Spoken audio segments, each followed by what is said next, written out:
고대 이집트 제국에서 나일강은 단순한 강물이 아니었습니다. 비가 거의 내리지 않는 사막 한가운데서 매년 일정한 시기에 범람하여 비옥한 진흙을 실어 나르는 나일강은 이집트의 생존 그 자체였습니다. 사람들은 이 강을 풍요의 신 하피라 부르며 숭배했습니다. 즉 나일강은 고대 이집트의 경제와 종교 그리고 제국의 권력을 지탱하는 가장 거대한 심장이었습니다. 그런데 어느 날 밤 살아있는 신이라 불리던 대제국의 지배자 파라오의 영혼을 뒤흔드는 기괴하고 끔찍한 악몽이 찾아옵니다. 그는 꿈속에서 신성한 나일 강가에 서 있었습니다. 강물에서 보기에도 아름답고 살찐 일곱 암소가 올라와 갈밭에서 평화롭게 풀을 뜯고 있었습니다.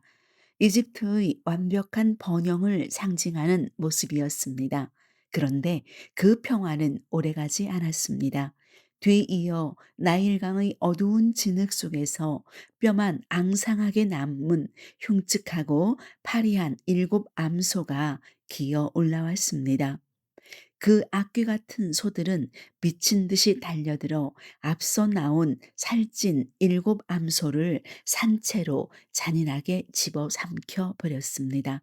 끔찍한 것은 살찐 소들을 통째로 삼켰음에도 그 흉측한 소들의 배는 여전히 굶주린 듯 뼈만 앙상했다는 것입니다.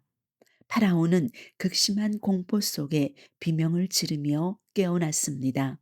다시 잠이 들었지만 이번에는 한 줄기에서 나온 무성하고 충실한 일곱 이삭을 동풍에 바싹 말라 비틀어진 일곱 이삭이 집어삼키는 두 번째 꿈을 꿉니다. 그해 나일강은 침묵했습니다. 풍요의 신 하피의 숨결은 멈추었고 제국 전체에 불길한 그림자가 드리웠습니다.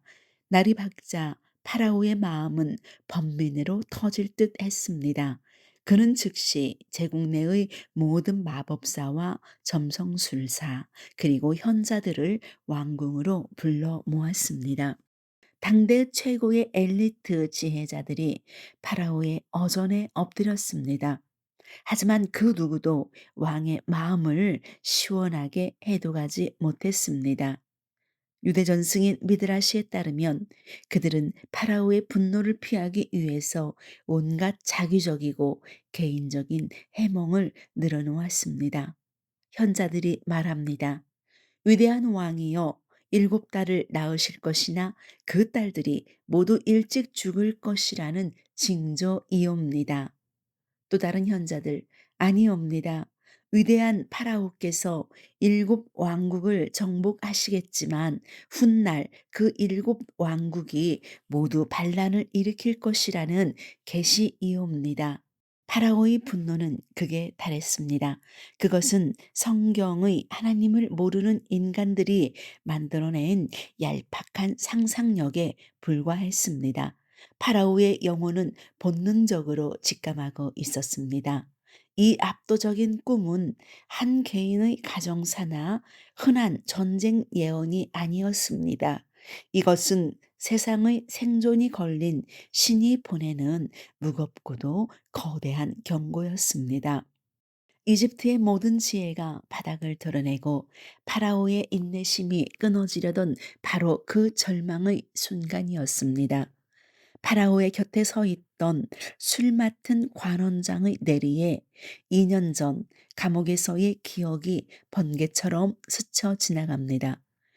이집트 최고의 귀족이었던 그가 가장 천대받는 히브리 출신의 노예를 왕 앞에 언급하는 것은 자존심이 상하는 일이었지만 이제 선택의 여지가 없었습니다. 술 맡은 관원장이 이야기합니다. 왕이여, 내가 오늘 내 죄를 잊고 있었나이다. 파라오께서 종들에게 노하사 저와 떡 굽는 관원장을 감옥에 가두셨을 때의 일입니다. 그곳에 친위 대장의 종된 히브리 청년 하나가 저희와 함께 있었습니다. 우리가 각기 다른 꿈을 꾸고 그 청년에게 말하였더니 그가 우리의 꿈을 풀되 단 한치의 오차도 없이 완벽하게 해석해 주었습니다. 그 청년의 말대로 저는 직직을 회복하였고 떡 굽는 자는 매달리게 되었습니다. 그 히브리 청년이라면 반드시 왕의 꿈을 풀어낼 것입니다. 잊혀졌던 이름, 2년이라는 길고 어두운 시간 동안 감옥 밑바닥에 버려져 있던 히브리 청년 요셉의 이름이 드디어 파라오의 귀에 들어가는 순간이었습니다. 파라오의 긴급한 명령이 떨어지고 군사들이 친위대장의 지하 감옥으로 달려갔습니다.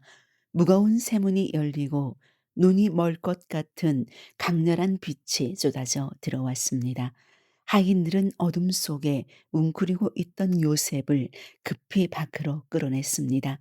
성경은 이때 요셉이 수염을 깎고 옷을 갈아입었다고 담담히 기록합니다.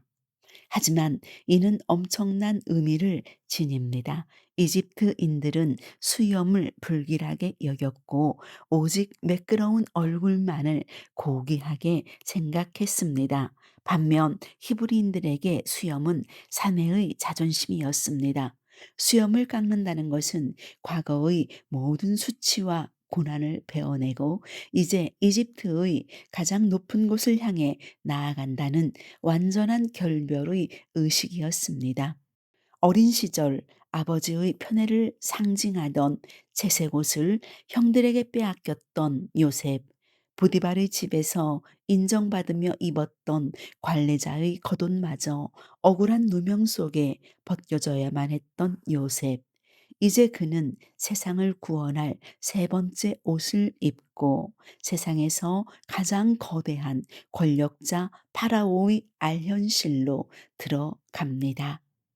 거대한 황금 기둥이 늘어선 파라오의 어전, 이집트의 모든 시선이 이제 막 감옥에서 걸어나온 30살의 히브리 청년에게 쏠렸습니다. 유대 전승인 탈무드는 이 역사적인 만남의 이면에 숨겨진 놀라운 심리전을 전해줍니다. 당시 이집트의 최고 통치자는 세상의 모든 언어, 즉 70개 언어를 구사할 줄 알아야 한다는 법도가 있었습니다. 미드라시에 따르면 요셉이 파라오 앞에 서기 전날 밤에 천사 가브리엘이 감옥에 나타나 요셉에게 세상의 모든 70개 언어를 가르쳤습니다. 파라오는 거만한 자세로 옥좌에 앉아서 이집트어가 아닌 다른 제국의 언어들로 빠르게 질문을 던졌습니다. 하지만 요셉은 한치의 망설임도 없이 그 나라의 언어로 완벽하게 대답을 했습니다. 마지막 순간 요셉이 파라오가 알지 못하는 성스러운 언어 히브리어로 되물었을 때 파라오는 꿀먹은 벙어리가 되었습니다. 세상의 모든 언어를 통달했다 자부하던 살아있는 신이 일개 노예의 지혜 앞에 완벽히 압도당한 것입니다. 파라오가 얘기합니다. 내가 한 꿈을 꾸었으나 그것을 해석하는 자가 없더니 들은즉 너는 꿈을 들으면 능히 푼다 하더라. 요셉이 대답합니다. 내가 아니라 하나님께서 파라오에게 평안한 대답을 하실 것입니다. 요셉의 목소리는 겸손했지만 제국을 울릴 만큼 단단했습니다. 이제 파라오가 꿈을 이야기할 차례였습니다. 바로 여기서 미드라시는 파라오가 요셉을 마지막으로 시험하는 교묘한 장면을 보여줍니다. 파라오는 요셉이 진짜 신의 영을 받은 자인지 확인하기 위해서 꿈의 디테일을 슬쩍 거짓말로 바꿔서 이야기하기 시작합니다. 파라오가 이야기합니다. 내가 꿈에 보니 살찐 7 암소가 사막에서 올라와 풀을 뜯고 있더구나. 이때 요셉이 대답을 합니다. 아니옵니다. 왕이여, 왕께서는 사막이 아니라 강물에서 소들이 올라오는 것을 보셨습니다. 파라오, 그래. 그리고 뒤이어 올라온 파리한 소들은 몸집이 아주 거대했느니라. 요셉이 또 대답합니다. 틀렸습니다. 파라오여, 왕께서 보신 소들은 거대한 것이 아니라 뼈만 남고 흉측하고 앙상한 소들이었습니다. 파라오의 눈동자가 거칠게 흔들렸습니다. 요셉은 파라오의 머릿속에 들어갔다 나온 것처럼 그가 의도적으로 틀리게 말한 꿈의 파편들을 완벽하게 조립하여 진실을 꿰뚫어 보았습니다. 파라오는 자신이 꾼 끔찍한 나일강의 꿈을 있는 그대로 모두 털어놓을 수밖에 없었습니다. 요셉은 성경을 모르는 이집트인들도 단번에 이해할 수 있도록 명쾌하게, 그리고 소름 돋도록 정확하게 신의 메시지를 해독하기 시작했습니다. 요셉이 이야기합니다. 파라오의 꿈은 두 개가 아니라 하나입니다. 하나님이 앞으로 이 세상에 하실 일을 파라오에게 미리 보여주신 것입니다. 일곱의 살찐 소와 일곱의 충실한 이삭은 7년간의 대풍년을 뜻합니다. 나일강이 7년 동안 이집트 역사상 가장 거대한 풍요를 가져다 줄 것입니다. 하지만 그 뒤에 올라온 파리하고 흉측한 일곱 소와 마른 이삭은 풍요를 모조리 집어삼킬 7년의 대흉년을 뜻합니다.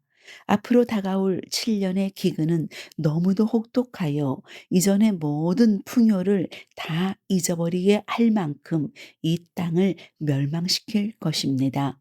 파라오께서 모양만 다를 뿐 똑같은 의미의 꿈을 두 번이나 겹쳐 꾸신 것은 하나님이 이 재앙을 이미 확정하셨고 속히 실행하실 것이라는 뜻입니다. 어전에는 무거운 침묵이 내려앉았습니다. 이집트를 멸망시킬 거대한 재앙의 예언.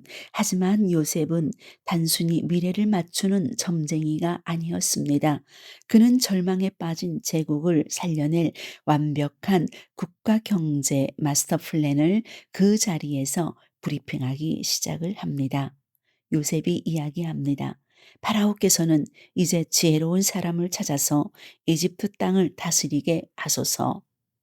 나라 안에 여러 감독관을 두어 앞으로 올 7년의 풍년 동안 이집트 전역에서 거두어 들인 곡식의 5분의 1을 세금으로 거두어 들이십시오.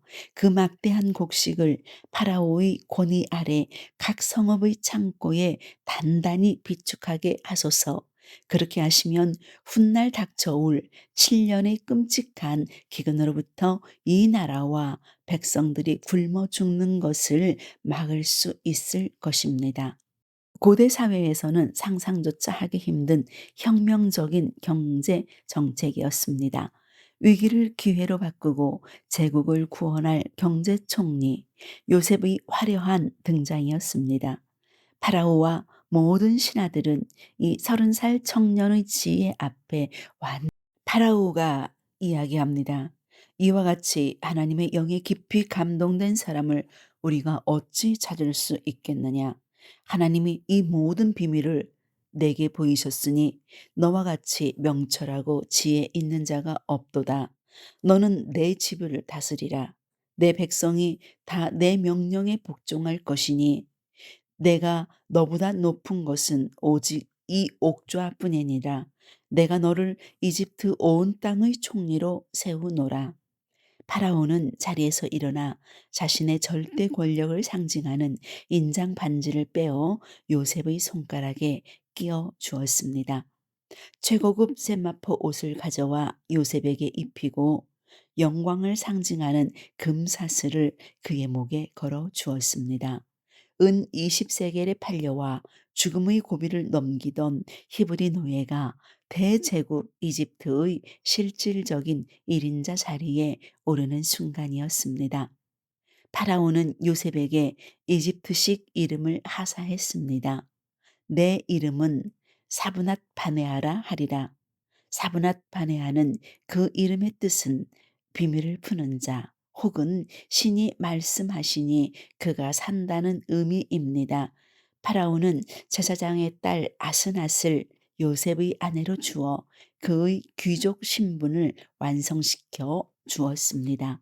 그런데 여기서 우리는 전승이 전하는 소름 돋는 비하인드 스토리를 다시 마주하게 됩니다. 요셉의 아내가 된 아스낫이 사실은 보디발의 아내 줄라이카가 키우던 수양딸이었다는 기록입니다. 과거 줄라이카는 점성술을 통해 하늘의 별자리를 보며 이 청년은 반드시 내 가문과 결합할 운명이다라고 굳게 믿었습니다. 그래서 수단과 방법을 가리지 않고 요셉을 유혹하려 했습니다. 별의 예언은 틀리지 않았습니다. 요셉은 결국 보디발의 가문과 결합했습니다. 하지만 그 결합의 주인공은 탐욕스러운 줄라이카가 아니라 그녀가 곁에 두었던 맑고 지혜로운 딸 아스낫이었습니다. 요셉과 아스낫의 화려한 결혼식을 멀리서 지켜보아야 했던 줄라이카. 욕망으로 점철된 인간의 엉터리 점성술조차도 완벽한 섭리 안에서 철저하게 당신의 뜻대로 사용하시는 하나님의 정교한 수학, 줄라이카는 그 압도적인 신의 계산법 앞에 철저한 패배감과 경외의 눈물을 흘릴 수밖에 없었을 것입니다. 시간은 흘러 요셉의 예언대로 이집트 땅에 7년의 엄청난 풍년이 찾아왔습니다.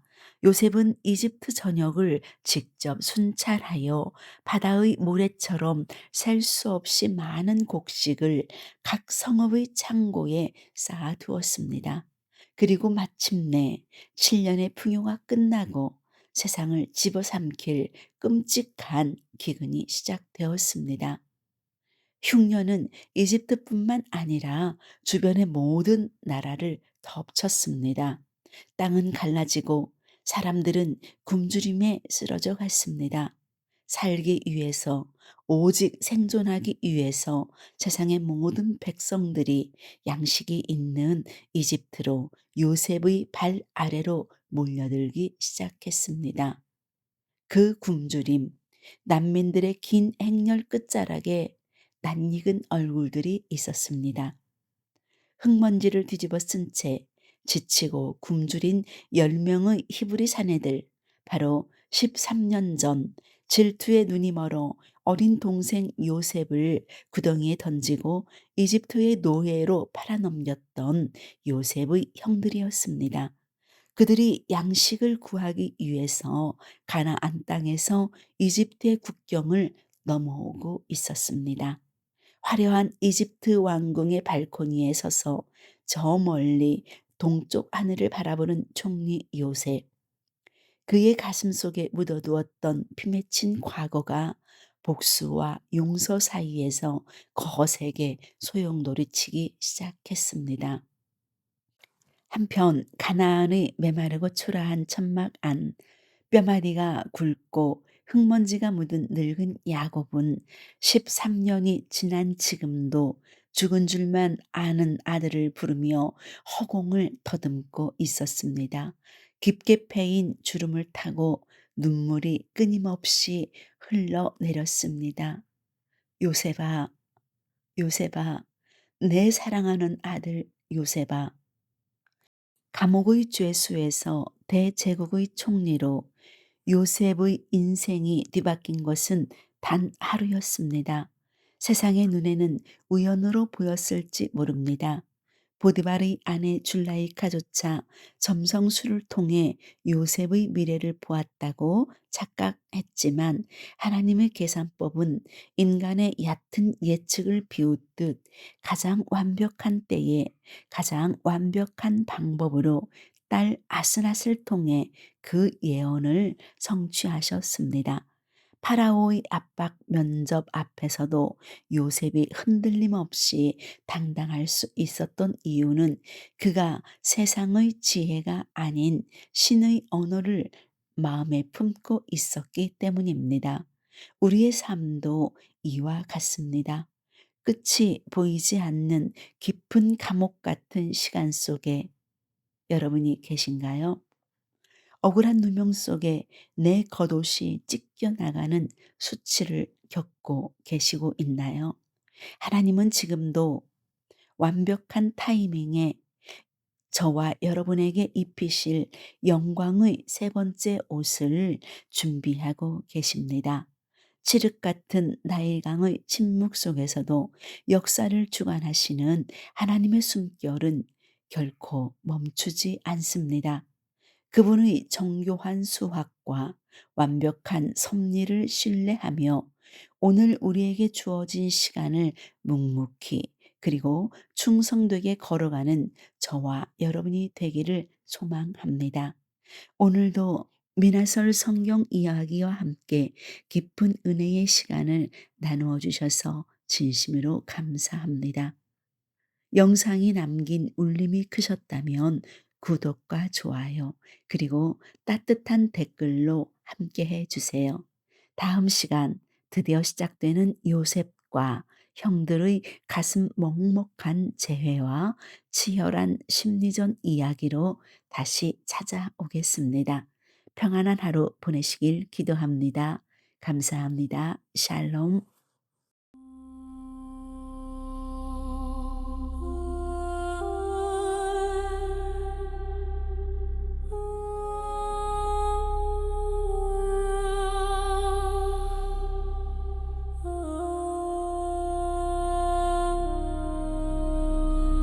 검은 안개 덮인 나일강의 밤, 제국의 신들도 숨을 죽인 시간, 7번의 파멸이 수면 위로 기어오를 때 가장 높은 자의 지혜도 길을 잃었네. 녹슨 감옥 문이 열리는 무거운 소리, 2년의 침묵 끝에 잊혀진 이름이 불리네. 거친 수염을 깎고 죄수의 허물을 벗어 던진 채 빛이 부르는 황금의 어전으로 걸어가네.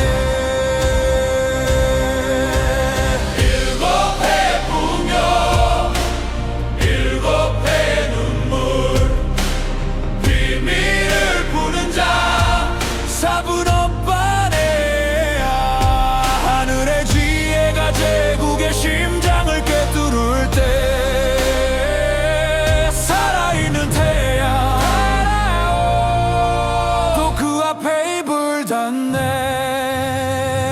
잃은 게 언어가 칼날처럼 쏟아진 시험, 하지만 캄캄한 밑바닥에서 다듬어진 영혼은 결코 흔들리지 않고 하늘의 대답을 말하네. 운명을 잃는 자가 아닌 운명을 다시 쓰는 자, 형들의 채색 옷이 무참히 찢겨나간 자리, 주인의 집에서 관리자의 옷마저 빼앗긴 자리, 가장 비참한 나락에서 마침내 허락된 찬란하고 눈부신 영광의 세마포.